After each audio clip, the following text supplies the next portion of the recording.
Gospodine Stanojeviću, kako vi komentarišete potez prve dame da ne prisustvuje sutra sastanku u Beloj kući?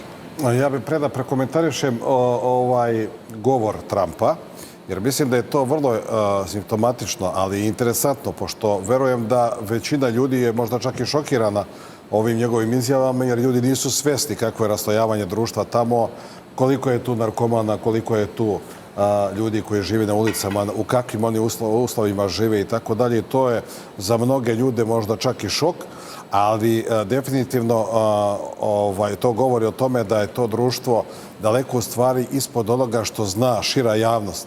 Odnosno da postoje slojevi društva tamo koji su daleko niže i to je vrlo jedna neverovatna stvar da mi, ne samo mi kao Srbi, nego generalno cijel svijet poprima te neke njihove standarde života. I sad, zamislite, oni sada žele da čiste ulice od svega toga, a mi ih punimo.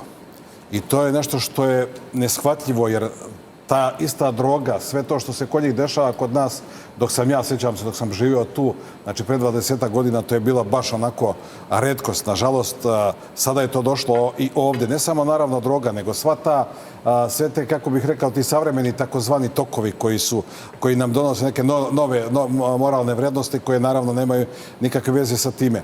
I u tom smislu, kažem, to je vrlo interesantno i ovo što govori, naravno on ovo govori kao biznismen, ne kao političar. On bi da to sve klasifikuje, sortira, da preduzme određene mjere, ali naravno u politici to ne ide tako. A to što je Melanija tako postupila, pa verujem da zato postoje naravno razlozi, jer u kampanji je bilo toliko prljavih igara protiv nje i protiv njega, naravno pokušaj ubistva. Mislim, šta ima tu više da se priča?